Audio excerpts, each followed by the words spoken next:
The lights inside the America's Got Talent theater glow softly, washing the stage in warm gold and shadow. The audience is restless, murmuring to one another. Programs folded in their hands, phones lowered as they wait for the next act to begin. Judges shuffle their notes, producers whisper into headsets, and for a brief moment it feels like just another audition night. But something in the air feels different, like the room is holding its breath. From the side of the stage, a young Filipino boy steps forward. His shoes make a quiet sound against the polished floor as he walks toward the center.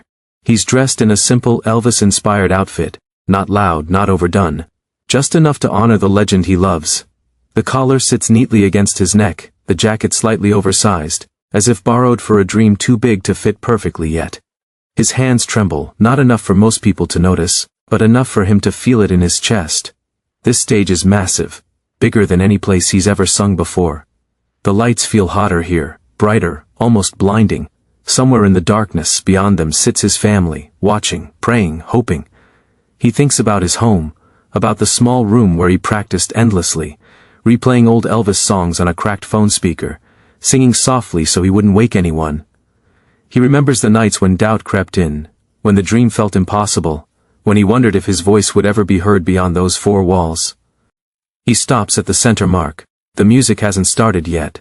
This is the longest second of his life.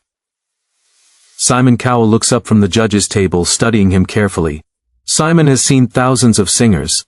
Thousands of dreams stand exactly where this boy stands now. Some walked away legends, most walked away forgotten. The boy feels Simon's gaze and swallows hard, forcing himself to stand tall. "What's your name?" Simon asks. His voice shakes slightly as he answers, but he steadies himself. He introduces himself with quiet respect, his accent gentle, his words sincere. When Simon asks why he chose to sing Elvis, the boy pauses. This question matters. He talks about hearing Elvis for the first time, about how the music made him feel strong when life felt uncertain. He speaks about singing during hard times, about using music as an escape when the world felt heavy. His voice isn't polished when he speaks, but it's honest, and honesty fills the room more than confidence ever could. The audience grows quieter. People lean forward in their seats. This isn't just another kid chasing fame, this is someone carrying a story. Simon nods slowly, intrigued now. The other judges exchange glances. There's something real here, something unmanufactured. The boy takes another breath, his heart pounding so loudly he's sure the microphones can hear it. The music cue is ready. Somewhere behind the stage, a technician waits for the signal. The boy closes his eyes for just a second. In that tiny moment, everything flashes through his mind. Every rehearsal, every failure. Every time he was told to keep dreaming quietly. This is it. No rewinds, no second chances. He opens his eyes. The spotlight tightens around him. The theater fades into darkness. All that exists now is the stage beneath his feet, and the dream he's about to risk in front of the world. He inhales deeply, and just as the first note is about to leave his lips, the room becomes completely still. The first note leaves his lips and it doesn't rush. It settles into the room, smooth and controlled, like it knows exactly where it belongs. The sound carries across the theater, reaching the back rows with ease, and a quiet ripple moves through the audience. People straighten in their seats, caught off guard by the depth of what they're hearing. This isn't a shaky start, this is confidence. His voice holds the warmth of Elvis, but it isn't trapped in imitation.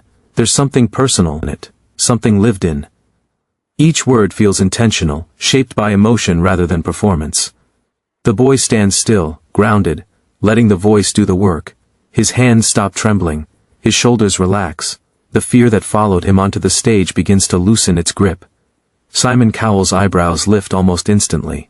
He doesn't reach for his pen, he doesn't look away, he listens. The melody builds slowly, and with it the boy's courage grows. He opens his eyes and looks out into the sea of lights and faces. Somewhere out there are people who have never heard his name, never known his story, and yet, in this moment, they're listening like it matters.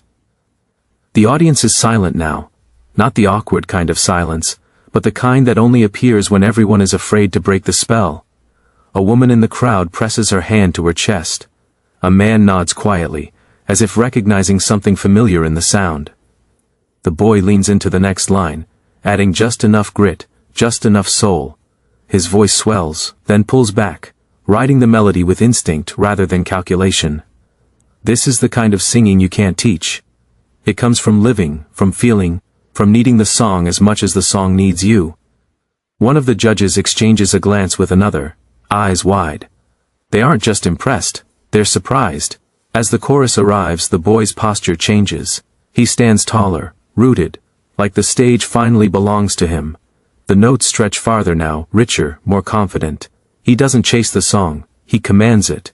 The room feels smaller, closer, like the entire theater has been drawn into his voice. Simon leans back slightly, folding his arms, a small smile tugging at the corner of his mouth. He's heard great voices before, but this one carries something else. Sincerity, no tricks, no shouting for attention, just pure connection. The boy closes his eyes again, and this time it isn't from fear, it's from trust. He trusts his voice, he trusts the moment, he lets the emotion rise naturally, and when it does, it hits hard. Goosebumps ripple through the audience. You can see it in the way shoulders lift, in the way people exhale slowly without realizing they were holding their breath. As the song reaches its peak, the boy delivers a note so clean and steady that time seems to pause. It hangs in the air, glowing, refusing to fade too quickly. The band pulls back, giving him space. He fills it effortlessly. For a heartbeat, the world feels perfectly still. Then the final line arrives. He softens his voice, easing the song down gently, like setting something precious back where it belongs. The last note fades, delicate but certain, silence. Not because people don't know what to say, but because they need a second to feel what just happened. For a split second after the final note fades, the theater remains frozen in silence, as if the room itself needs permission to breathe again. The boy stands at the center of the stage, chest rising and falling, eyes still closed. He doesn't move. He doesn't bow. He doesn't smile. He's waiting, not for applause, but for reality to catch up with what he just gave. Then the spell breaks. The audience erupts to its feet in a wave of sound so powerful it seems to shake the walls. Applause crashes through the theater, layered with cheers, whistles, and voices shouting words that blur together into pure emotion. People clap above their heads, some with tears streaming down their faces, others laughing in disbelief at what they just witnessed. This isn't polite applause, this is recognition. The boy opens his eyes, startled by the noise. His mouth parts slightly, his body stiff with shock. He looks out and sees an entire crowd standing for him. For his voice, his courage, his story. His hands rise to his face instinctively, fingers trembling again, but this time it isn't fear, it's overwhelm. At the judge's table, Simon Cowell stands up. The movement alone sends another surge through the crowd. Simon doesn't stand often. When he does, it means something. He claps slowly at first, deliberately, his expression unreadable. Then a smile breaks through. A real one.